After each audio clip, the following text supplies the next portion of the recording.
Hello everyone, Delhi IAS academy Raipur के YouTube platform पर आप सभी का बहुत बहुत स्वागत है। हम आपके लिए लेकर आए हैं 30 कदम 2.0 सीरीज, जिसमें हम आपके सिलेबस को 30 टॉपिक में डिवाइड कर रहे हैं और हर एक टॉपिक से आपके लिए 30-30 एमसीक्यू लेकर आ रहे हैं। इस तरीके से हर एक सब्जेक्ट का आपको 900 एमसीक्यू का पूरा एक सेट मिल रहा है, क्योंकि अभी प्रीलिम्स की एग्जाम आपके सामने है। आपको बहुत ज्यादा रिवीजन की जरूरत है और ऐसे रिवीजन की जरूरत है जो कि प्रीलिम्स के एग्जाम के लिए इंपॉर्टेंट हो।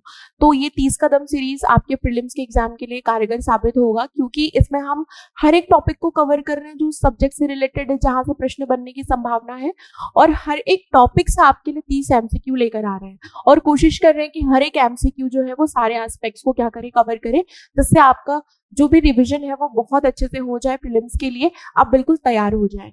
और मैं भावना वैष्णव आपके लिए साइंस के क्वेश्चन लेकर आई हूँ, जिसमें मैं आपको physics, chemistry, biology, environment, biodiversity, computer, internet, networking, इन सभी विषयों पर हम चर्चा कर रहे हैं, उनके क्वेश्चन सॉल्व कर रहे हैं लगातार। तो शुरू करते हैं आज का वीडियो। शुरू करने से पहले मैं आपको ये कहना चाहूंगी कि 30 कदम जो ये सीरीज है, आप इसके सभी वीडियोस देखिए, लगातार देखिए, सारे 30 वीडियो देखिए, और सिर्फ साइंस के नहीं अदर सब्जेक्ट के भी वीडियोस देखिए, ताकि आपका रिवीजन बहुत अच्छे से हो जाए प्रीलिम्स के लिए। मुझे ये पता भी है कि साइंस जो है इसकी साल भर आप पढ़ाई करते नहीं है ना। साइंस को आप एग्जाम टाइम के लिए छोड़ देते हैं, ये सोच के कि कुछ क्वेश्चन लगा लेंगे और इस तरीके से साइंस की प्रिपरेशन हो जाएगी। वेटेज की वजह से आपको लगता है कि वेटेज उतना नहीं है, लेकिन ऐसा नहीं है। हर एक क्वेश्चन हमारे लिए बहुत इंपॉर्टेंट है, क्योंकि हर क्वेश्चन से हमको 2 नंबर मिल रहे हैं यहाँ पर, और 2 नंबर बहुत बहुत बहुत ज्यादा इंपॉर्टेंट है आपको सिलेक्शन दिलाने के लिए।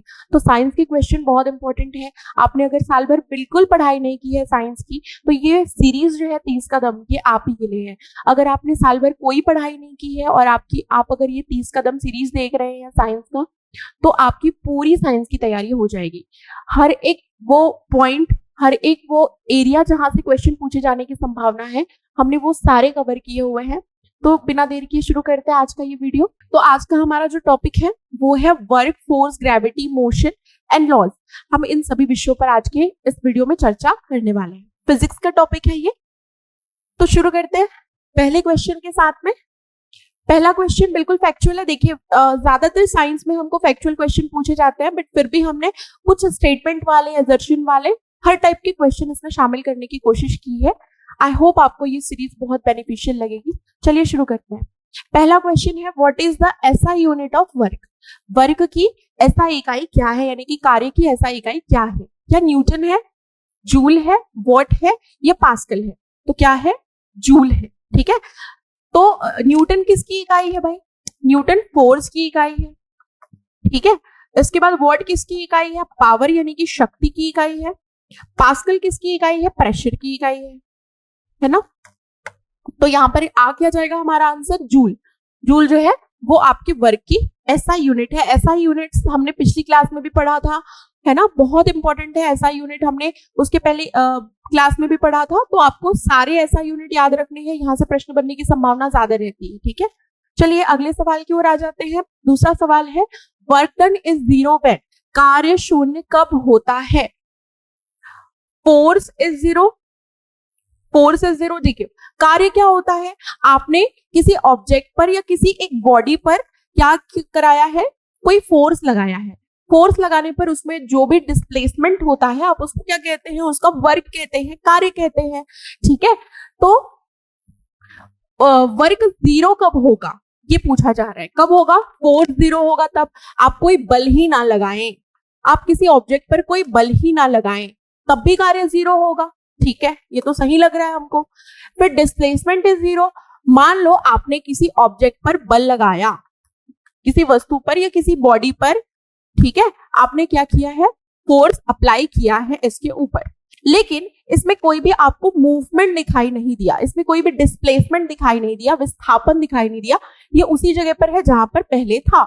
तब भी आप कह सकते हैं कि कोई कार्य नहीं हुआ, ये भी सही लग रहा है। सॉरी, नेक्स्ट देखते हैं, force is perpendicular to displacement. अगर आप जिस दिशा में फोर्स लगा रहे हैं, डिस्प्लेसमेंट जो है उसके लंबवत हो, यानी कि विस्थापन उसके जब लंबवत हो, तो ऐसी स्थिति में भी हम कहेंगे क्या? कि कार्य नहीं हुआ है। तो हमको तो तीनों ही क्या लग रहे हैं? सही लग रहे हैं। तो ऑप्शन डी क्या कहता है? Any of this above. उनमें से कोई भी कंडीशन हो, वर्क डन जो है वो जीरो माना जाता है। तो हमारा आंसर क्या हो जाएगा? ऑप्शन नंबर डी, है ना। अगर आपने फोर्स ही ना लगाया किसी ऑब्जेक्ट पर तो भी वर्क जीरो, अगर उसमें फोर्स लगाया लेकिन कोई डिस्प्लेसमेंट नहीं हुआ, कोई विस्थापन नहीं हुआ तो भी वर्क जीरो, विस्थापन हुआ लेकिन बल के लंबवत विस्थापन हुआ है, तब उस स्थिति में क्या कहेंगे हम कि वर्क नहीं हुआ है, जीरो है। डब्ल्यू क्या हो जाएगा, इन तीनों कंडीशन में जीरो हो जाएगा।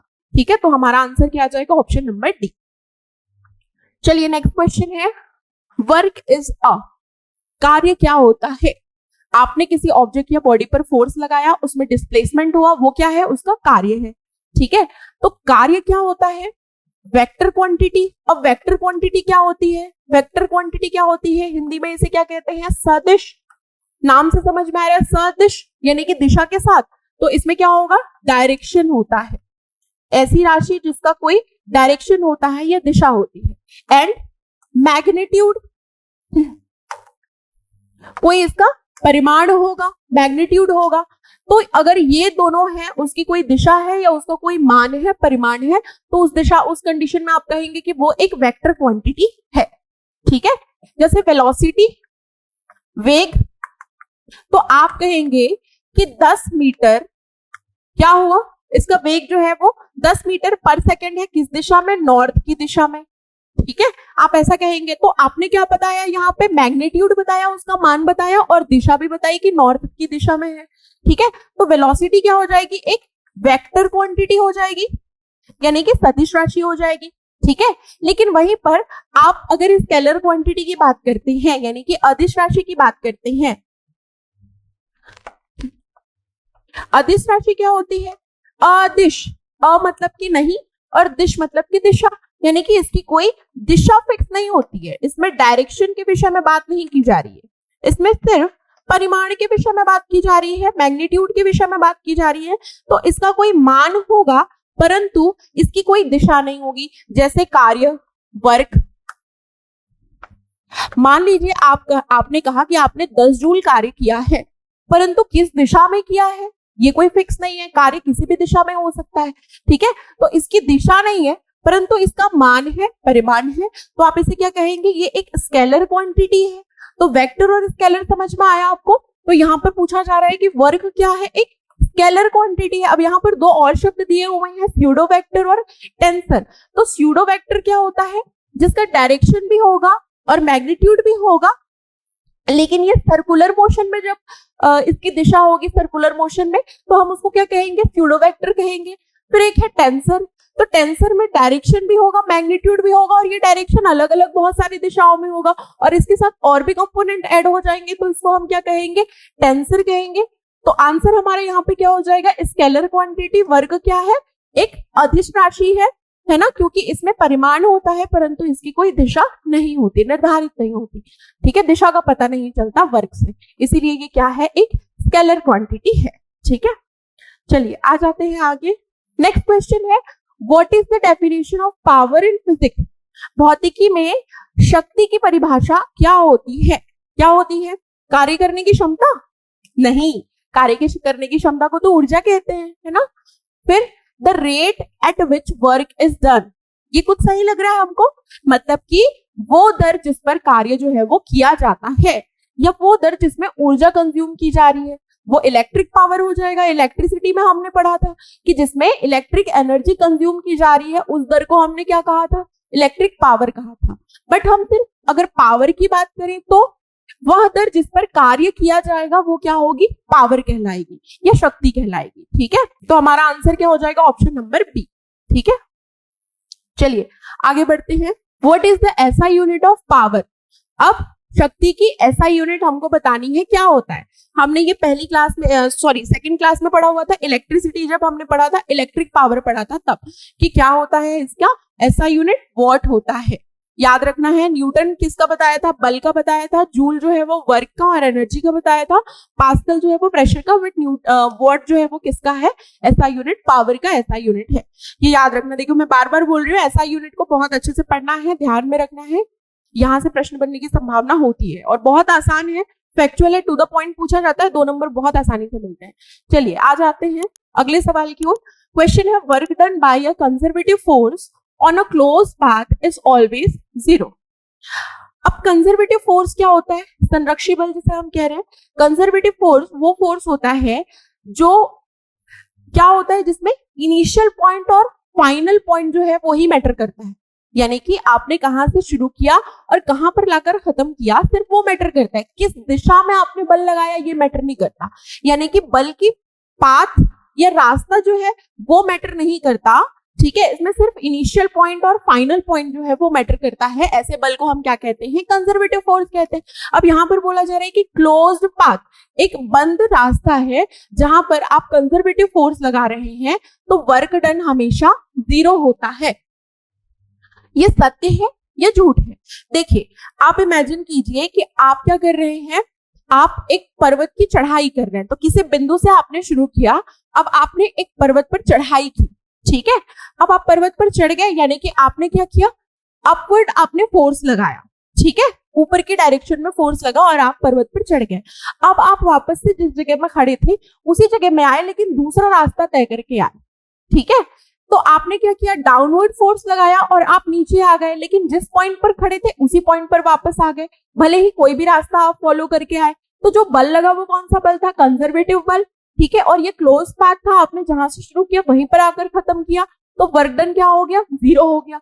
क्यों? क्योंकि आप जहां थे आपकी पोजीशन वही है, ठीक है। इसीलिए क्लोज पाथ में जो कंजर्वेटिव फोर्स अगर लगाया जाए तो वर्क डन कैसा होता है, 0 होता है। ये क्या है, बिल्कुल सत्य कथन है, ट्रू है। इसीलिए आंसर हमारा क्या हो जाएगा, ऑप्शन नंबर ए। अगर ये आपको पीडीएफ चाहिए तो आप हमारे टेलीग्राम ग्रुप से जुड़ सकते हैं, डिस्क्रिप्शन में आपको लिंक मिल जाएगा। चलिए आगे बढ़ते हैं। Choose the correct statement. In statement में से आपको सही चूज करना है कि कौन सा है। कार्य एक अदिश राशि है, स्केलर क्वांटिटी है। अभी हमने पढ़ा, क्योंकि वर्क किसी भी दिशा में हो, दिशा इसमें मैटर नहीं करती, बट इसका कोई मान होता है, परिमाण होता है। तो मैग्नीट्यूड होता है बट इसका कोई डायरेक्शन नहीं होता, इसलिए स्केलर क्वांटिटी है। फिर सेकंड कह रहा है कि maximum work is done when force act along the displacement, यानी कि अधिकतम कार्य तब होता है जब बल विस्थापन की दिशा में या विस्थापन के साथ कार्य करे, है ना। आपने उसी दिशा में, जिस दिशा में बल लगाया उसी दिशा में डिस्प्लेसमेंट हो रहा है, तब वर्क क्या होता है, मैक्सिमम होता है, बिल्कुल सही। और जब लंबवत होता है तब 0 होता है वर्क। पहला क्वेश्चन सॉल्व किया था हमने इससे पहले कि जब फोर्स जो है वो डिस्प्लेसमेंट के लंबवत हो जाए या डिस्प्लेसमेंट फोर्स के लंबवत हो जाए उस दिशा में वर्क डन क्या होता है, 0 होता है। लेकिन मैक्सिमम कब होता है, जब एक ही दिशा में हो, ठीक है। तो हमारा ये भी आंसर स्टेटमेंट सही लग रहा है हमको। फिर नेक्स्ट कह रहा है कि work done by a weight on a falling object is negative. मान लीजिए कि कोई एक वस्तु गिर रही है ऊपर से नीचे एक वस्तु गिर रही है। अब वो वस्तु नीचे गिर रही है, उसका कोई वेट है, तो उस वेट के द्वारा कोई फोर्स लगाया जा रहा है, ठीक है। तो यहाँ पर कह रहे हैं कि जो कार्य किया जाएगा वजन के द्वारा वो नकारात्मक होगा। क्या ये सत्य है? नहीं। क्यों?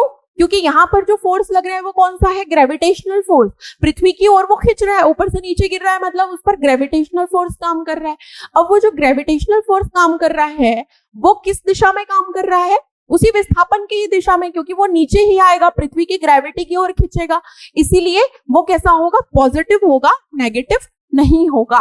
तो हमारा स्टेटमेंट क्या हो जाएगा, थर्ड रॉन्ग हो जाएगा। तो इसमें हमारे 2 स्टेटमेंट करेक्ट होंगे, पहला और दूसरा। तो हमारा ऑप्शन नंबर ए इसका क्या हो जाएगा, करेक्ट आंसर हो जाएगा, ठीक है।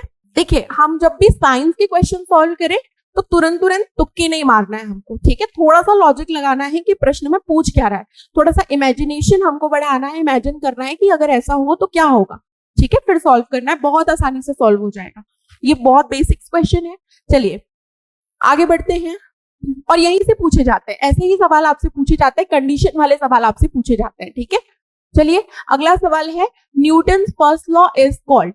न्यूटन का प्रथम नियम क्या कहलाता है, law of motion, law of inertia, law of gravity या लॉ ऑफ एनर्जी। क्या कहलाता है, लॉ ऑफ इनर्शिया, जड़त्व का नियम, है ना। कोई वस्तु स्थिर है तो विरामावस्था में है तो विरामावस्था में ही रहेगी, मोशन में है या गतिशील अवस्था में है तो गतिशील अवस्था में ही रहेगी, जब तक उस पर कोई बाह्य बल या एक्सटर्नल फोर्स ना लगाया जाए। क्या कहता है ये, लॉ ऑफ इनर्शिया या जड़त्व का नियम। कौन सा नियम है ये, पहला नियम है। बहुत इंपॉर्टेंट है न्यूटन के ये तीनों नियम। चलिए आगे बढ़ते हैं और आ जाते हैं अगले सवाल की ओर। A book resting on a table experiences. मेज पर रखी हुई एक बुक है, आपने एक अब जब ऐसा क्वेश्चन आए तो आप इमेजिन कीजिए तुरंत कि मेज पर एक किताब रखी हुई है, उसके विषय में बात की जा रही है, ठीक है। तो वो उस पर कौन सा बल लग रहा है ये पूछा जा रहा है। क्या ग्रेविटेशनल फोर्स लग रहा है? तो हाँ, ये तो सही लग रहा है, ग्रेविटेशनल फोर्स काम कर रहा है ना, क्योंकि मेज पर किताब रखी हुई है तो पृथ्वी जो है वो उस मेज पर रखी हुई किताब को अपनी ओर क्या कर रहा है, खींच रहा है। तो ग्रेविटेशनल फोर्स बिल्कुल काम कर रहा है यहाँ पे। तो पहले में ग्रेविटेशनल फोर्स लिखा है, लेकिन यहाँ पर एक चीज लिख दी गई है जिसकी वजह से हमको ये स्टेटमेंट गलत नजर आ रही, ओनली, ठीक है। ओनली ग्रेविटेशनल फोर्स काम नहीं करता, सिर्फ गुरुत्वाकर्षण बल काम नहीं करता। अगर सिर्फ गुरुत्वाकर्षण बल होता तो अभी तक वो किताब जो है वो खिंच रही होती नीचे की ओर गिर जाती, है ना। तो ग्रेविटेशनल फोर्स तो है बट ओनली नहीं। नॉर्मल रिएक्शन यानी कि किताब जो है वो मेज पर रखी हुई है, नॉर्मल रिएक्शन नहीं होगा, ग्रेविटेशनल फोर्स तो होगा ही होगा। अब तीसरा जो दिया हुआ है gravitational force and normal force, तो हमको लग रहा है ये आंसर सही है। नो फोर्स, कोई बल काम नहीं कर रही, नहीं भाई बल तो काम कर रही है। कौन सी बल? ग्रेविटेशनल फोर्स काम कर रही है क्योंकि वो किताब जो है वो मेज पर रखी है, वो अर्थ की ग्रेविटी से क्या हो रही है, खिंच रही है। लेकिन क्योंकि मेज जो है वो उसको क्या कर रहा है, रोक रहा है। मेज पर वो किताब रखी है, मेज जो है वो उस पर एक बल लगा रहा है जो कि वो पृथ्वी की ओर जाने से रोक रहा है, ठीक है। तो मेज पर भी एक क्या लग रहा है, मेज के द्वारा एक बल लग रहा है उस किताब पर जो कि उसको रोक के रख रहा है, और पृथ्वी की ओर वो खींच रही है, तो ग्रेविटेशनल फोर्स भी लग रहा है। तो इसमें दोनों ही बल काम कर रहे हैं, नॉर्मल सामान्य बल जो कि मेज द्वारा लगाया जा रहा है, और पृथ्वी की ग्रेविटेशनल फोर्स के द्वारा लगाया जा रहा है। वो कौन सा बल है आपका? उस बल को हम कह रहे हैं ग्रेविटेशनल फोर्स। चलिए, तो हमारा ऑप्शन नंबर सी इसका सही जवाब हो जाएगा। आगे बढ़ते हैं अगले सवाल की ओर। देखो, इस टाइप के सवाल में ना आप कोशिश कीजिए कि आप क्या करें, इसमें एलिमिनेट करें। आप सोचें और एलिमिनेट करें। हमने इसमें एलिमिनेट किया, पहले को एलिमिनेट किया क्योंकि हमने ओनली देखा। तो सिर्फ ग्रेविटेशनल फोर्स होता तो अब तक वो किताब गिर चुकी होती, लेकिन मेज पर रखी हुई तो मेज के द्वारा भी एक फोर्स लगाया जा रहा है। तो हम कहेंगे नॉर्मल नहीं हो सकता क्योंकि ग्रेविटेशनल होगा। तो हमने इस तरीके से एलिमिनेट किया और एलिमिनेट करके हमने अपना आंसर निकाल लिया, ठीक है। चलिए, अगला सवाल है, अगेन यूनिट पूछ रहा है। ऐसा यूनिट किसका पूछ रहा है? फोर्स का पूछ रहा है। तो हमने इस पर तो बात की थी, बहुत आसान है। क्या है फोर्स का ऐसा यूनिट? न्यूटन है। बट मैं बार बार आपको कह रही हूँ, सारे ऐसा यूनिट बच्चों याद रखना, बहुत इंपॉर्टेंट है, बहुत आसानी से 2 नंबर मिलेंगे और यहाँ से प्रश्न बनने की संभावनाएं होती है। तो क्या होगा ऐसा यूनिट? न्यूटन होगा किसका? फोर्स का, ठीक है। चलिए अगला सवाल सॉल्व करते हैं। अगला सवाल है क्वेश्चन नंबर 11। देखते हैं, चूज द करेक्ट स्टेटमेंट। हमको इसमें से सही स्टेटमेंट चूज करना है। Work done can be 0 even if force applied. अगर आप फोर्स अप्लाई कर रहे हैं और डिस्प्लेसमेंट नहीं हुआ है तो वर्क डन क्या हो जाएगा? 0 हो जाता है। ये हमको सही लग रहा है स्टेटमेंट हमारा, ठीक है। ये बिल्कुल करेक्ट स्टेटमेंट है कि अगर आप मान लीजिए किसी बैग को होल्ड करके रखे हुए हैं, उसमें कोई डिस्प्लेसमेंट नहीं हो रहा है, फोर्स अप्लाई हो रहा है, तो इसमें वर्क डन क्या हो जाएगा? 0 हो जाएगा। दूसरा स्टेटमेंट लिखा हुआ है, work is maximum when force act perpendicular to displacement. अभी हमने पढ़ा था कि लंबवत शब्द आ गया अगर बल और विस्थापन के बीच में, तो कार्य क्या होगा? कार्य हो जाएगा बच्चों 0, ठीक है, 0। तो अगर बल और विस्थापन लंबवत हो तो ऐसी दशा में कार्य अधिकतम नहीं होता, क्या हो जाता है? 0। पहला स्टेटमेंट करेक्ट है बट दूसरा हमको गलत नजर आ रहा है। केवल गतिशील वस्तुओं पर ही कार्य किया जा सकता है, only moving object can have work done on them, ठीक है। तो हमारा ये स्टेटमेंट क्या हो जाएगा? रॉन्ग हो जाएगा। तो दूसरा और तीसरा हमको क्या नजर आ रहा है? रॉन्ग स्टेटमेंट लग रहा है, बट पहला हमारा सही स्टेटमेंट है, ठीक है। तो हमारा आंसर क्या हो जाएगा? ओनली 1। चलिए नेक्स्ट क्वेश्चन की ओर आगे बढ़ते हैं। If a person jumps from a boat, अगर कोई व्यक्ति नाव, देखो इस टाइप के सवाल बहुत ज्यादा आते हैं। आपको कोई कंडीशन दी जाएगी और आपको पूछा जाएगा कि ये कौन से नियम से संबंधित है, और ऐसे सवाल थोड़े ट्रिकी होते हैं बट बहुत आसान होते हैं। मैं आपको समझाऊंगी किस तरीके से आसान होते हैं। आप अपने आप को उस व्यक्ति की जगह में रखिए और इमेजिन कीजिए कि क्या हो रहा है, ठीक है। चलिए कोशिश करते हैं इमेजिन करने की। अगर कोई व्यक्ति नाव से पानी में कूद जाए, आप नाव में बैठे हुए घूमने गए हैं बढ़िया से, और आप क्या किया, आपको ऐसा लगा कि नाव जो है इसमें कोई सांप आ गया, और आप क्या किए, नाव से कूद गए अपने आप को बचाने के लिए कि पानी में तो बच ही जाएंगे तैर के, ठीक है। आपने क्या किया, नाव से आप जैसे ही पानी में कूदे तो नाव जो है आपने देखा, आपने पीछे मुड़ के देखा तो नाव जो है वो पीछे की ओर चली गई, ठीक है। ऐसा क्यों हुआ? ये जो है ये न्यूटन के किस नियम के द्वारा होता है कि नाव जो है वो पीछे की ओर चली जाती है? तो पहले तो हम क्वेश्चन सॉल्व कर लेते हैं और उसके बाद समझते हैं कि क्यों ऐसा हुआ। तो ये जो है ये न्यूटन के तीसरे नियम के अकॉर्डिंग होता है। तीसरा नियम क्या कहता है कि हर एक एक्शन के बराबर और विपरीत रिएक्शन होता है। हर एक क्रिया के बराबर और विपरीत क्या होती है? प्रतिक्रिया होती है। ठीक है, यानी कहने का ये मतलब है कि आपने क्या किया, आपने नाव पर फोर्स लगाया और नाव पर फोर्स लगा के आप पानी में कूद गए। होगा ना, आप पहले धक्का लगाएंगे, नाव को धकेलेंगे, उसके बाद आप पानी में कूद जाएंगे। तो नाव भी आप पर फोर्स लगाएगा। ठीक है, नाव भी आप पर फोर्स लगाएगा और इसकी वजह से नाव जो है वो फॉरवर्ड डायरेक्शन में चला जाएगा। यानी कि आपने नाव पर फोर्स लगाया तो नाव ने भी फोर्स लगाया। एक्शन के बदले रिएक्शन हुआ यहाँ पर, और कैसा? बराबर और ऑपोजिट, है ना। तो ऑपोजिट डायरेक्शन में ये होगा और बराबर होगा। यही क्या कहता है न्यूटन का तीसरा नियम कहता है। तो इसीलिए हमारा ये नाव वाले जो सवाल है इसका जवाब क्या होगा? न्यूटन का तीसरा लॉ, एक्शन रिएक्शन वाला। ठीक है, पहला लॉ क्या पढ़ा था हमने? Law of inertia. दूसरा लॉ क्या है? F = ma। चलिए आगे बढ़ते हैं अगले सवाल की ओर। तो आंसर हमारा हो जाएगा ऑप्शन नंबर सी। इस टाइप के सवाल बहुत इंपॉर्टेंट है, याद रखिएगा, कंडीशंस वाले, और ऐसे पूछे भी जाते हैं। अगेन हमको स्टेटमेंट वाले सवाल मिल रहे हैं, देखते हैं क्या बोल रहे हैं। Which of the following is a manifestation of inertia? Law of inertia यहाँ पर क्या है? A stationary ball remains at a rest until kicked. अगर एक स्थिर गेंद है ना, तो वो विराम अवस्था में रहेगी जब तक आप उस पर लात ना मारे। चलिए आगे बढ़ते हैं। A moving car can slow down due to brakes. आप अगर एक कार जो है वो चल रही है, आप अगर उसको ब्रेक लगा देते हैं तो वो क्या हो जाएगा? स्लो हो जाता है। होता है ऐसा। ठीक है, आगे बढ़ते हैं। A rocket moves forward due to fuel. जब फ्यूल जलता है किसी रॉकेट पर तो वो आगे की ओर मूव करता है। अब चौथा कह रहा है air resistance act on a moving object. अगर कोई ऑब्जेक्ट जो है वो मूव कर रहा है तो एयर जो है वो उसकी स्पीड को रेजिस्ट करता है, रोकता है, कम करता है। अब देखते हैं ये कौन कौन से नियम की बात कर रहा है। ठीक है, एयर रेजिस्टेंस वाला कौन सा हो जाएगा? न्यूटन का सेकंड लॉ हो जाएगा। कोई ऑब्जेक्ट जो है वो स्पीड में है, आगे बढ़ रहा है, एक्सेलरेशन, त्वरण हो रहा है उसमें, उसका कोई मास है, उसका कोई द्रव्यमान है, लेकिन उस पर कौन बल लगा रहा है? फ्रिक्शन की वजह से फ्रिक्शन लग रहा है। किसमें? घर्षण बल लग रहा है। किसमें? एयर के पार्टिकल्स की वजह से। तो वो ऑब्जेक्ट जो है उसकी स्पीड जो है वो एयर के पार्टिकल में फ्रिक्शन की वजह से स्पीड कम हो जाएगी। ठीक है, तो बल की वजह से क्या हो रहा है? यहाँ पर उसकी स्पीड कम हो जा रही है। तो ये कौन सा लॉ है? सेकेंड लॉ है। और rocket moves forward due to fuel. ठीक है, अगर एक रॉकेट है उस पर फ्यूल लगा हुआ है, ठीक है, और रॉकेट का फ्यूल जो है वो जब जलता है तो धुआं पीछे की ओर निकलता है और रॉकेट आगे की ओर बढ़ता है। तो ये कौन सा नियम है? न्यूटन का तीसरा नियम है ना, कि रॉकेट जो है वो क्या हो रहा है? आगे की ओर कंटिन्यू बढ़ रहा है। तो रॉकेट में फोर्स आगे की तरफ लग रहा है। और क्यों? क्योंकि इंजन जो है वो जब जल रहा है तो पीछे की ओर धुआं निकल रहा है, तो इधर फोर्स पीछे की ओर लग रहा है और दूसरे डायरेक्शन में क्या हो रहा है?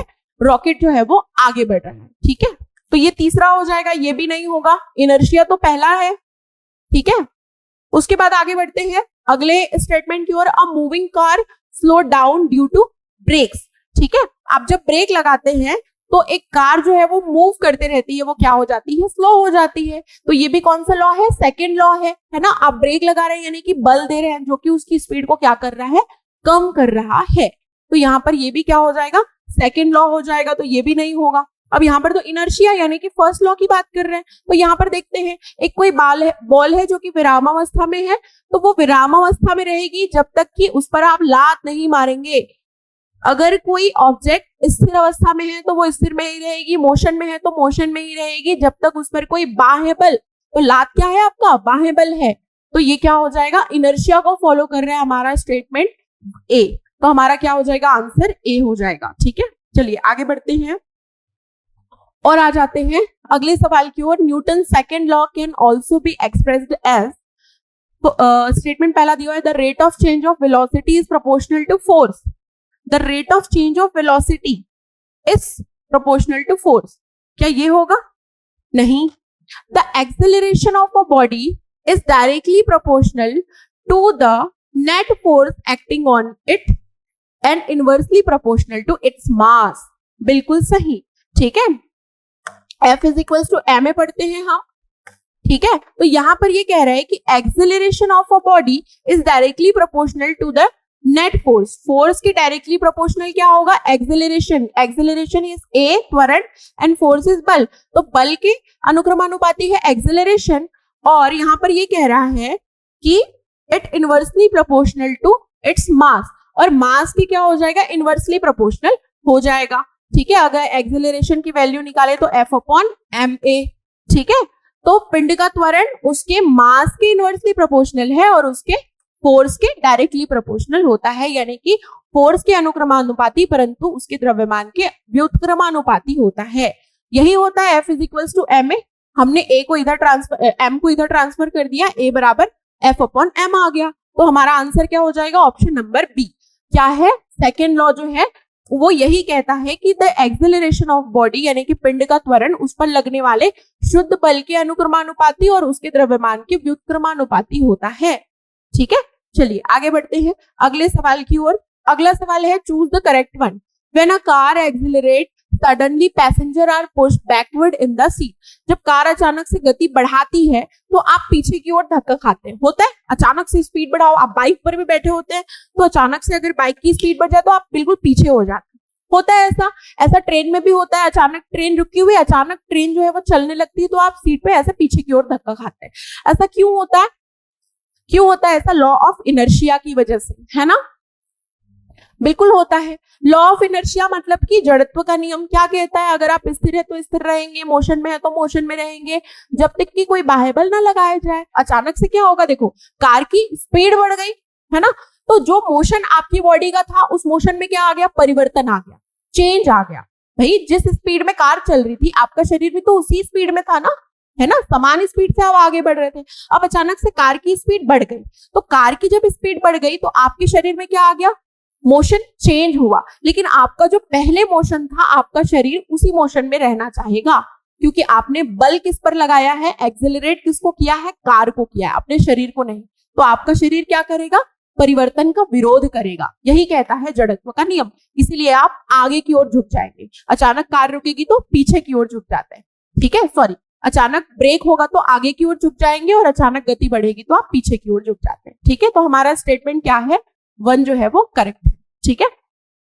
आगे बढ़ते हैं और आ जाते हैं अ train at rest start moving on only when engine applies force, ठीक है। एक स्थिर ट्रेन तभी चलने लगती है जब इंजन बल लागू करता है। ट्रेन स्थिर अवस्था में होती है, अब उसके इंजन पर कोई बल लगेगा तो उसमें क्या होगा? एक्सेलरेशन होगा, उसकी स्पीड बढ़ जाएगी, ठीक है। तो वो क्या होने लगेगा? मूव करने लगेगा। तो ये किस पर, ये कौन सा नियम है आपका? F is equal to m a. Train का कोई मास है, उसमें कोई एक्सेलरेशन होगा, जब उस पर क्या लगाया जाएगा? बल लगाया जाएगा। तो ये सही है, मूव करने लगेगा, है ना। सेकेंड लॉ ये एक्सप्लेन कर रहा है। फिर थर्ड कहता है satellite in space slow down automatically due to inertia. क्या स्पेस में सैटेलाइट अचानक से उसकी स्पीड का कम होना लॉ ऑफ इनर्शिया है, जड़त्व का नियम है? नहीं, ये नहीं है। सैटेलाइट जो है वो स्पेस में स्लो डाउन होती है क्योंकि वो अर्थ के ऑर्बिट में उसका क्या हो जाता है? अर्थ की ग्रेविटी से वो खिंच जाता है और उसी दिशा में क्या होने लगता है? मोशन करने लगता है, ठीक है। मतलब उसी क्षेत्र में, उसी ऑर्बिटल में क्या करने लगता है? मूव करने लगता है। लेकिन इसमें एक और बल काम करेगा, वो है एयर का फ्रिक्शन। उस एटमॉस्फेयर में कुछ ना कुछ एयर मौजूद होता है जिसमें फ्रिक्शन काम करता है, घर्षण काम करता है, और उसकी वजह से वो क्या करता है? उसकी गति को कम करने का प्रयास करता है। किसकी गति को? सैटेलाइट की गति को। इसीलिए भी सैटेलाइट की गति कुछ कम हो जाती है। तो ये जो है हमारा यहाँ पर इनर्शिया कारण दिया गया है, जड़त्व कारण दिया गया है, वो नहीं है। हमारा आंसर क्या हो जाएगा? ओनली 1 और 2, यानी कि ऑप्शन नंबर ए हमारा सही जवाब हो जाएगा। ये कार की गति वाला तो बहुत अच्छे से याद रखना, ठीक है। ये इस टाइप के सवाल पूछे जाते हैं। अचानक से ट्रेन में बैठे हैं, ट्रेन अचानक चली तो आप पीछे की ओर झुक गए, ट्रेन की गति बढ़ी तो आप पीछे की ओर झुक गए, ट्रेन अचानक बंद हुई तो आप आगे की ओर झुक गए। इस टाइप का सवाल पूछा जाता है। और ये क्यों होता है? ये होता है law of inertia, first law of Newton, ठीक है। चलिए आगे की सवाल को सॉल्व करते हैं। आ जाते हैं अगले सवाल की ओर। Choose the correct statement. A ball rolls faster on a smooth surface when pushed harder. एक गेंद चिकनी सतह पर अधिक जोर से धकेलने पर तेजी से लुढ़कती है। बिल्कुल सही। आप ये एक्सपेरिमेंट करके देख सकते हैं। अगर कोई बहुत स्मूथ सरफेस है, चिकनी सतह है, आप उसमें जोर से अगर गेंद को ढकेलें तो वो ज्यादा तेजी से आगे बढ़ेगा। एज कंपेयर टू खुरदुरा सतह, ठीक है। तो हमारा पहला स्टेटमेंट तो सही लग रहा है। दूसरा स्टेटमेंट क्या कहता है, त्वरण लागू बल के सीधे अनुपातिक होता है। ये तो आपका कौन सा है, सेकेंड लॉ यही कहता है, हमने अभी देखा था F is equals to ma। तो त्वरण जो होता है वो बल के अनुक्रमानुपाती होता है, ठीक है। तो क्या हो जाएगा, स्टेटमेंट 2 भी हमारा करेक्ट हो जाएगा। फिर स्टेटमेंट 3 क्या कहता है, त्वरण लगाए गए बल से स्वतंत्र होता है। अभी तो हम कह रहे हैं कि त्वरण बल के अनुपातिक होता है, अब हम अनुक्रमानुपातिक होता है। अब यहाँ पर हम तीसरे में कह रहे हैं कि स्वतंत्र होता है। तो दूसरा स्टेटमेंट तो तीसरे स्टेटमेंट को वैसे ही कॉन्ट्राडिक्ट कर रहा है। तो अगर दूसरा सही है तो तीसरा तो वैसे ही गलत हो जाएगा। तो हमारा क्या आंसर आ जाएगा, ओनली 1 एंड 2। तो हमारा ऑप्शन नंबर ए क्या हो जाएगा, इसका सही जवाब हो जाएगा। चलिए आगे बढ़ते हैं और अगले सवाल की ओर आते हैं। देखिए, अगर हमको 2 स्टेटमेंट इसमें पता थे, तीसरा स्टेटमेंट हमने वैसे ही कैंसिल कर दिया, 2 स्टेटमेंट सही हो गए, तो हमारा आंसर बहुत इजी तरीके से निकल गया। चलिए अगले सवाल की ओर आगे बढ़ते हैं और आ जाते हैं चूज द करेक्ट। यहाँ पर हमको फिर से सही विकल्प चूज करना है और ऑप्शन नंबर 1 यहाँ पर दिया हुआ है, सॉरी स्टेटमेंट नंबर 1 दिया हुआ है, एक हल्की साइकिल समान बल लगाने से एक भारी साइकिल मोटरसाइकिल सॉरी एक हल्की साइकिल समान बल लगाने पर एक भारी मोटरसाइकिल से तेजी से आगे बढ़ता है। ऐसा क्यों होता है, again F is equals to ma से आप समझ सकते हैं। अब जितना ज्यादा फोर्स मान लो द्रव्यमान है, द्रव्यमान मैटर करता है, बिल्कुल मैटर करता है। हमने अभी पढ़ा कि एक्सेलरेशन बल के अनुक्रमानुपाती होता है, परंतु द्रव्यमान के व्युत्क्रमानुपाती होता है।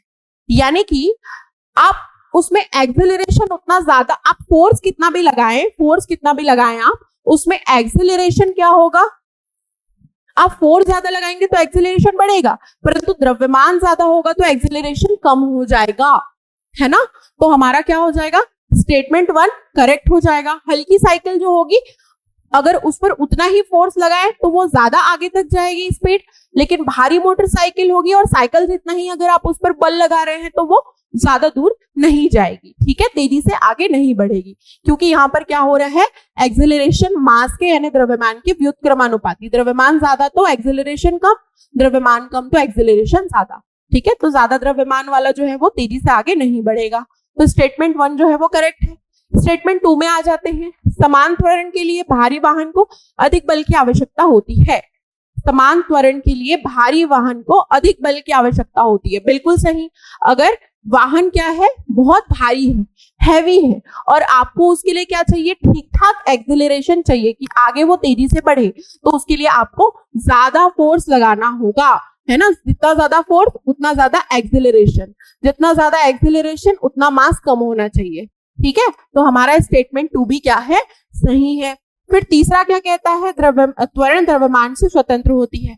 क्या त्वरण द्रव्यमान पर डिपेंड नहीं कर रही है, कर रही है, क्योंकि द्रव्यमान जितना कम हो रहा है त्वरण उतना ज्यादा हो रहा है। तो स्वतंत्र तो बिल्कुल भी नहीं है। तो स्टेटमेंट तीसरा क्या हो जाएगा, इनकरेक्ट हो जाएगा। हमारे 2 स्टेटमेंट सही होंगे, करेक्ट 1 और 2 स्टेटमेंट। तो हमारा आंसर हो जाएगा ऑप्शन नंबर ए। चलिए आगे बढ़ते हैं अगले सवाल की ओर। और rocket accelerates upward when its engine fire, which law applies. ये आपका न्यूटन का दूसरा लॉ है ना। F is equals to ma। Engine अगर बल लगाता है तो रॉकेट एक्सेलरेट करता है। रॉकेट का कोई मास होता है, ठीक है, जो ट्रेन वाला पड़ा था, ट्रेन के इंजन पर जब बल लगता है तो ट्रेन आगे की ओर मूव करने लगता है। सेम उसी कॉन्सेप्ट पर ये काम कर रहा है रॉकेट भी, कि रॉकेट का अपना कोई मास होता है, अगर उस पर कोई बल लगाया जाए तो उसमें क्या होता है, एक्सेलरेशन होता है, जिससे वो आगे अपवर्ड मूव करता है। तो सेकंड लॉ जो है F is equals to ma, वही लागू हो रहा है इस सवाल में।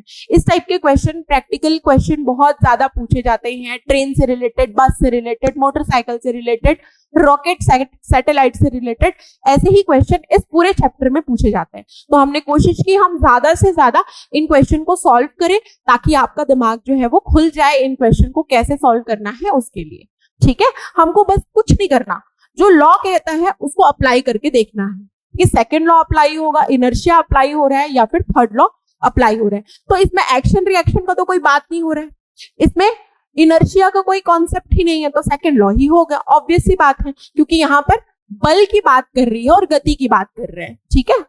चलिए आगे बढ़ते हैं और आ जाते हैं अगले सवाल की ओर। अगला सवाल है, when you push a wall hard you feel a force back on your hand, this is an example of. आप जब किसी दीवार को धक्का देते हैं तो आपको ऐसा लगता है कि आप पर भी कोई बल काम कर रहा है, होता है ना ऐसा। आप दीवार को धक्का देके देखिए, आपको लगेगा कि आपको भी कोई पुश कर रहा है पीछे की ओर, ठीक है। वो दीवार तो आगे मूव नहीं होगा, बट आपको ऐसा लगेगा कि आपकी ओर भी कोई फोर्स जो है वो आपकी तरफ भी काम कर रही है। तो आपने धक्का दिया, आपकी तरफ भी कोई फोर्स आ रही है। क्या लग रहा है, कौन सा है? Action reaction. हर एक एक्शन के बराबर और विपरीत रिएक्शन होता है, यानी कि आपने एक्शन किया, आपने दीवार पर बल लगाया, तो इसके बराबर और विपरीत दीवार ने भी आप पर फोर्स लगाया। तो ये कौन सा लॉ है? न्यूटन का थर्ड लॉ है। याद रखना, फर्स्ट लॉ देखा, लॉ ऑफ इनर्शिया, जड़त्व का नियम। अगर कोई ऑब्जेक्ट स्थिर है तो स्थिर रहेगी, और अगर मूव कर रही है यानी गतिशील है तो गतिशील रहेगी, जब तक कोई एक्सटर्नल फोर्स बाह्य बल ना लगाया जाए। सेकंड लॉ क्या पढ़ा हमने? F is equals to ma, ठीक है। उसके बाद थर्ड लॉ क्या पढ़ा? क्रिया प्रतिक्रिया। तो ये तीन चीजें बहुत अच्छे से आप अपने दिमाग में बिठा लीजिए और इन प्रैक्टिकल एग्जाम्पल्स को ज्यादा से ज्यादा सॉल्व कीजिए मेरे साथ, ठीक है। चलिए आगे बढ़ते। तो हमारा आंसर ऑप्शन क्या हो जाएगा? आंसर क्या हो जाएगा? Option number C. चलिए आगे बढ़ते हैं अगले सवाल की ओर और आ जाते हैं क्वेश्चन नंबर 20 में। The SI unit of displacement. देखिए हमने इन 20 क्वेश्चन में कितनी वैरायटी सॉल्व कर ली, सारे न्यूटन के लॉ को सॉल्व किए, कितने सारे प्रैक्टिकल एग्जांपल देखे, एसआई यूनिट पढ़ा, वर्क डन, फोर्स, विस्थापन, स्केलर, वेक्टर, है ना। हमने कोशिश की कि हम सारे टाइप की वैरायटी पढ़ लें, ठीक है। चलिए आगे बढ़ते आ जाते हैं। एसआई यूनिट ऑफ डिस्प्लेसमेंट, विस्थापन की एसआई इकाई क्या है? विस्थापन यानी कि कोई चीज आगे बढ़ रही है तो कोई दूरी तय कर रही है, इसका मतलब यानी कि मीटर होगा। सेकंड तो होगा नहीं, सेकंड तो टाइम के लिए होगा। न्यूटन बल का है, एम्पियर धारा का है, बहुत आसान सवाल था। मीटर, विस्थापन का एसआई यूनिट क्या होगा? मीटर। चलिए आगे बढ़ते हैं और आ जाते हैं अगले सवाल की ओर। When a gun is fired, ये तो बहुत बहुत ज्यादा इंपॉर्टेंट सवाल है कि बंदूक जब चलाई जाती है तो गोली आगे की ओर जाती है ना, और बंदूक जो है वो पीछे की ओर हट जाती है। और आपको, अगर आप बंदूक होल्ड कर रहे हैं, आप गोली लगा रहे हैं, मतलब बंदूक चला रहे हैं, और गोली जब आगे की ओर जाती है तो बंदूक जो है वो पीछे की ओर धक्का लगता है और आप पीछे की ओर हो जाते हैं। ऐसा क्यों होता है? कौन से लॉ की वजह से? अगेन लग नहीं रहा ऐसा, एक्शन रिएक्शन। आपने एक्शन किया, आपने फोर्स लगाया और बंदूक जो है उसमें से गोली बाहर निकली। फोर्स लगाया बंदूक और गोली की दिशा में, बंदूक द्वारा गोली की दिशा में, ठीक है। तो फिर इसके विपरीत और बराबर रिएक्शन किया बंदूक ने, और बंदूक जो है वो पीछे की ओर हटता है और आपको भी वो फोर्स या बल जो है वो महसूस होता है। ये कौन सा नियम है? एक्शन रिएक्शन, क्रिया प्रतिक्रिया। तो क्या हो जाएगा? थर्ड लॉ, है ना। तो लॉ ऑफ यूनिफॉर्म मोशन नहीं, लॉ ऑफ इनर्शिया नहीं, लॉ ऑफ प्रेशर नहीं, action and reaction law, third law of Newton, ठीक है। तो याद रखिएगा गोली बंदूक वाला, ये बहुत इंपॉर्टेंट है, इस टाइप के सवाल पूछे जाते हैं। The SI unit of acceleration, त्वरण की इकाई क्या है? एक्सिलरेशन, त्वरण की इकाई क्या होती है? Metre per second square. Metre per second नहीं होगा, मीटर पर सेकेंड बिल्कुल भी नहीं होगा, वेलोसिटी का होगा, मीटर पर सेकेंड स्क्वायर होगा एक्सिलरेशन का, और मीटर किसका होगा? डिस्प्लेसमेंट का, विस्थापन का। तो ये सब ऐसा यूनिट बहुत अच्छे से याद रखना है आप सबको, ठीक है। ये बिल्कुल फैक्चुअल था, इसमें समझने जैसा कुछ भी नहीं है, ऐसा यूनिट आपको याद रखना होगा, ठीक है। चलिए आ जाते हैं अगले सवाल में। यूनिवर्सल लॉ ऑफ ग्रेविटेशन किसने दिया है? भाई ये तो बहुत ही एकदम आसान सवाल है और बहुत इंपॉर्टेंट सवाल है। यूनिवर्सल लॉ ऑफ ग्रेविटेशन किसने दिया है? कौन बैठा था सेब के पेड़ के नीचे? सेब कहाँ गिरा और इससे ग्रेविटी का पता किसने लगाया? ग्रेविटेशन का लॉ किसने दिया है? गुरुत्वाकर्षण का नियम किसने दिया है? न्यूटन, ठीक है। तो ये याद रखिएगा, बहुत आसान सवाल था। आइंस्टाइन ने क्या दिया था? Theory of relativity, E is equals to mc square. साथ में ये भी याद रखिएगा, E is equals to mc square. फिर फैराडे ने ये बताया था कि जो तरल है यानी कि पानी वगैरह है, उसमें कोई ऑब्जेक्ट है जैसे शिप वगैरह है, तो उनमें किस प्रकार का बल कार्य कर रहा है, उनका मोशन किस प्रकार का है, ये सारी चीजें आपकी किसने बताई थी? फैराडे ने बताई थी, सॉरी माफ कीजिएगा, आर्किमिडीज ने बताई थी, माफ कीजिएगा। इसके बाद जो फैराडे हैं इन्होंने क्या बताया था? इलेक्ट्रोमैग्नेटिक इंडक्शन के बारे में बताया था फैराडे ने, ठीक है। तो इस तरीके से इनके अलग अलग लॉज हैं। फिलहाल हमारे सवाल का जवाब क्या है, यूनिवर्सल लॉ ऑफ ग्रेविटेशन किसने दिया है, न्यूटन ने दिया है। ठीक है, चलिए आगे बढ़ते हैं अगले सवाल की ओर। The rate of change of displacement is called, विस्थापन में परिवर्तन की दर को क्या कहते हैं? बचपन से सबने रटा होगा खूब इसको, विस्थापन में परिवर्तन की दर। अब विस्थापन में कुछ परिवर्तन हुआ, किसके रेस्पेक्ट में, टाइम के रेस्पेक्ट में, तो आप इसे क्या कहते हैं, वेलोसिटी कहते हैं, वेग कहते हैं। तभी तो विस्थापन का ऐसा यूनिट मीटर है, लेकिन वेग का ऐसा यूनिट मीटर पर सेकंड है। क्यों? क्योंकि वेग बराबर विस्थापन बटे समय, यानी कि किसी समय में कितना विस्थापन हुआ, किसी ऑब्जेक्ट में जब आपने फोर्स लगाया तो किसी टाइम पर, किसी समय में कितना विस्थापन हुआ, वही उसका क्या कहलाता है, वेलोसिटी या वेग कहलाता है। और दर शब्द जुड़ गया मतलब कि समय अपने आप आ गया, है ना। तो फिर rate of change of displacement is called velocity, इसीलिए वेग का मीटर पर सेकंड होता है ऐसा यूनिट, जबकि विस्थापन का मीटर होता है, क्योंकि समय के लिए हम सेकंड लेते हैं। ठीक है, तो वेलोसिटी ऑप्शन नंबर बी इसका सही जवाब हो जाएगा। चलिए बढ़ते हैं अगले सवाल की ओर और आ जाते हैं क्वेश्चन नंबर 25 में। अ body is in uniform motion when speed changes, speed remains constant, it moves in a zigzag path, it starts from rest. अगर वस्तु जो है वो एक समान गति में कब होती है, जब गति बदलती रहती है, गति स्थिर रहती है, टेढ़े मेढ़े रास्ते पर चलती है, या फिर विरामावस्था से शुरू होती है। तो यूनिफॉर्म मोशन मतलब कि एक समान गति से बढ़ रहा है, उसमें कोई चेंजेस नहीं हो रहा है, टाइम के रिस्पेक्ट में वो क्या हो रहा है, एक समान गति से आगे बढ़ रहा है। कब होगा, गति बदलेगी तब, भाई गति बदल जाएगी तो एक समान गति कैसे रह जाएगी, तो ये तो वैसे ही कैंसिल हो गया। फिर टेढ़ा मेढ़ा रास्ता, मान लीजिए कहीं पर मुड़ना हुआ तो आप मुड़ेंगे तो आप स्लो कर देंगे स्पीड, है ना, और फिर आगे जैसे ही सीधा रास्ता आएगा आप स्पीड बढ़ा देंगे, तो गति क्या हो रही है, कम ज्यादा हो रही है, बढ़ रही है। इसका मतलब यूनिफॉर्म मोशन या समान गति नहीं है, तो टेढ़ा मेढ़ा रास्ता भी नहीं होगा। विरामावस्था से शुरू होगा तो जरूरी नहीं है कि वो यूनिफॉर्म मोशन में हो, विरामावस्था से शुरू होकर स्पीड आगे बढ़ गई या कहीं पर रास्ते में कम हो गई तो यूनिफॉर्म मोशन आप नहीं कहेंगे, तो डी भी नहीं होगा। तो हमारा आंसर क्या हो जाएगा, ऑप्शन नंबर बी, कि गति जब क्या रहती है, स्थिर रहती है। स्थिर कहने का मतलब रुकी हुई नहीं, कांस्टेंट, जिस गति से आगे बढ़ रहा है उसी गति में अगर कोई बॉडी या ऑब्जेक्ट बढ़ रही है तो हम कहेंगे कि वो यूनिफॉर्म मोशन में है या एक समान गति में है। चलिए, तो हमारा आंसर क्या हो जाएगा, ऑप्शन नंबर बी। हमने सिंपल लॉजिक्स लगाए और सिंपल लॉजिक्स लगाकर सारे ऑप्शन को कैंसिल कर दिया, कैंसिल करके जो बच गया, जो मैच कर रहा है वही हमारा आंसर हो गया। ठीक है, चलिए आगे बढ़ते हैं अगले सवाल की ओर और आ जाते हैं क्वेश्चन नंबर 26 में। The force that pools object towards the centre of the earth is called. बहुत आसान सवाल है, कितनी बार हमने पढ़ा, अर्थ की ओर जो बल लग रहा है और जो वस्तुओं को अपनी ओर खींच रहा है वो कौन सा बल है, ग्रेविटी, है ना। बहुत आसान सवाल है, ग्रेविटी, गुरुत्वाकर्षण बल, फैक्चुअल है एकदम और बहुत आसान सवाल है, सबको पता रहता है। कभी कभी इतने इजी सवाल भी पूछ लिए जाते हैं और आप ऐसे सवालों में भी फंस जाते हैं, गलती कर देते हैं। ठीक है, इसलिए हमने हर टाइप के सवाल रखने की कोशिश की है। चलिए आगे बढ़ते हैं। इसीलिए तो न्यूटन जो है उन्होंने यूनिवर्सल लॉ ऑफ ग्रेविटेशन दिया था कि भाई एप्पल जो है वो पेड़ से नीचे ही क्यों गिरा, क्यों, क्योंकि अर्थ की ग्रेविटी उसको क्या कर रही है, अपनी ओर खींच रही है, ग्रेविटेशनल फोर्स लग रहा है उस पर। चलिए आगे बढ़ते हैं अगले सवाल की ओर। A person jumping on a trampoline comes back because, अगर ट्रैम्पोलिन होता है ना जो जिस पर कूदते हैं, जंप करते हैं, आप अगर उस पर जंप करते हैं तो आप ऊपर की ओर चले जाते हैं। क्यों? क्योंकि यहाँ पर दिया हुआ है प्रत्यास्थ बल ऊपर की ओर धक्का देता है, गुरुत्वाकर्षण ऊपर की ओर खींचता है। गुरुत्वाकर्षण ऊपर क्यों खींचेगा, नीचे खींचेगा, तो ये तो ऐसे ही सवाल गलत हो गया, ऑप्शन गलत हो गया। हवा उन्हें धकेलती है, भाई हवा उनको इतना नहीं धकेलेगी कि आप इतने ऊपर चले जाए। ठीक है, थोड़ा बहुत लगेगा बट इतना तो नहीं लगेगा, संवेग गायब हो जाता है। ये तो बिल्कुल ही सही गलत जवाब है। तो हमारा आंसर क्या हो रहा है, ऑप्शन ए, प्रत्यास्थ बल ऊपर की ओर धकेलता है, यानी कि जो आपका इलास्टिक फोर्स होता है किसका, ट्रैम्पोलिन का। आप क्या होंगे, ट्रैम्पोलिन पर जब कूदते हैं तो ट्रैम्पोलिन जो है वो नीचे की ओर धंस जाता है।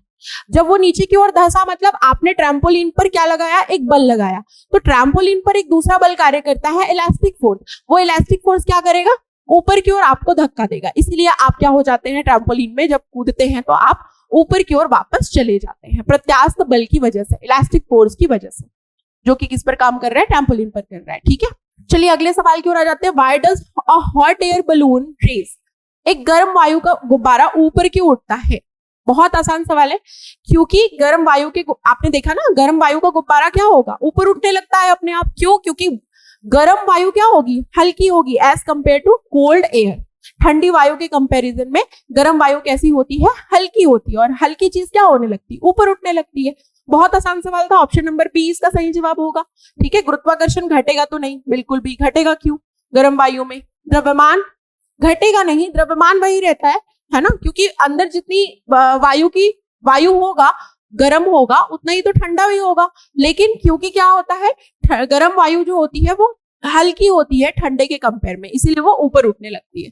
घर्षण गायब नहीं होगा, फ्रिक्शन तो वैसा का वैसा ही रहेगा। तो हमारा आंसर क्या हो जाएगा, ऑप्शन नंबर बी। चलिए आगे बढ़ते हैं अगले सवाल की ओर। Why do bicycle skid on a wet road? आपने कभी साइकिल चलाई होगी, स्कूटी चलाई होगी, तो आपने देखा होगा गीली रोड पे वो क्या होने लगती है, स्पीड कम हो जाती है और फिसलती भी है ना। तो ऐसा क्यों होता है? क्या गुरुत्वाकर्षण गायब हो जाता है इसलिए आप फिसल जाते हैं? ये तो बिल्कुल भी गलत है ना, ऐसा हो ही नहीं सकता। टायर और सड़क के बीच घर्षण घटता है, ऑप्शन नंबर बी। टायर और सड़क के बीच में फ्रिक्शन काम करता है, घर्षण बल काम करता है, इसीलिए आप प्रॉपर टायर को सड़क के ऊपर चला पाते हैं और आप आगे बढ़ते हैं। ठीक है, घर्षण बल की वजह से। लेकिन जब पानी उसके ऊपर होता है तो वो फ्रिक्शन, वो घर्षण क्या हो जाता है, कम हो जाता है। इसीलिए टायर जो है वो प्रॉपर सड़क पर चल नहीं पाती, आप फिसलते हैं, आपकी साइकिल या स्कूटी फिसलने लगती है और आपकी स्पीड क्या हो जाती है, अपने आप कम हो जाती है, फिसलती है। ठीक है, तो हमारा आंसर क्या हो जाएगा, ऑप्शन नंबर बी। चलिए आगे बढ़ते हैं और आ जाते हैं अगले सवाल की ओर। अच्छा, अगला सवाल हमारा न्यूमेरिक है और बहुत आसान न्यूमेरिकल है, सॉल्व करते हैं। If a force of a 10 newton produces an acceleration of 2 metre per second square on a body, its mass. सबसे पहले तो हमारा मैथ्स या फिर फिजिक्स या किसी भी न्यूमेरिक को सॉल्व करने का सबसे अच्छा तरीका है, जो चीजें दी हुई है उसको लिख लो। अब आप देख रहे हैं 10 न्यूटन दिया हुआ है, तो सीधी सी बात है, न्यूटन है मतलब बल है, तो एफ की वैल्यू क्या दी गई है, 10 न्यूटन। फिर यहाँ पर कह रहा है मीटर पर सेकेंड, इसीलिए बोल रही हूँ ऐसा यूनिट याद रखो, मीटर पर सेकेंड स्क्वायर मतलब एक्सेलरेशन, ए की बात कर रहे हैं। खैर यहाँ पर दिया भी हुआ है त्वरण, ठीक है, तो त्वरण यानी कि ए, एक्सेलरेशन क्या दिया हुआ है, 2 metre per second square. Newton second law है ना, फ्रॉम न्यूटन सेकेंड लॉ क्या करेंगे हम, F is equals to m a. तो F की वैल्यू क्या है, 10 है। M की वैल्यू हमको ज्ञात करनी है, द्रव्यमान निकालना है, मास ज्ञात करना है। ठीक है, यहाँ पर क्या ज्ञात करना है, मास, ये भी लिख लेते हैं। और हमारे पास एक्सेलरेशन दिया हुआ है 2। अब सिंपल मैथमेटिकल सॉल्व कर लेते हैं। M को इधर रहने दो, 10/2 क्या आ जाएगा, 5 किलोग्राम। मास है तो किलोग्राम में, तो क्या आ जाएगा हमारा answer, A, option number A, 5 kilogram.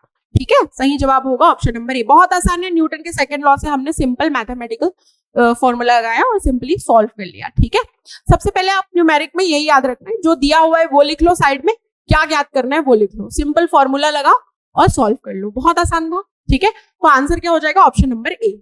तो इस तरीके से हमारे आज के ये 30 क्वेश्चन सॉल्व हुए हैं, वर्क से, motion, law of Newton's law, ठीक है, ग्रेविटी, इन सबसे रिलेटेड हमने सारे टाइप के क्वेश्चन सॉल्व करने की कोशिश की। आई होप आप लोगों को ये वीडियो बहुत अच्छी लगी होगी।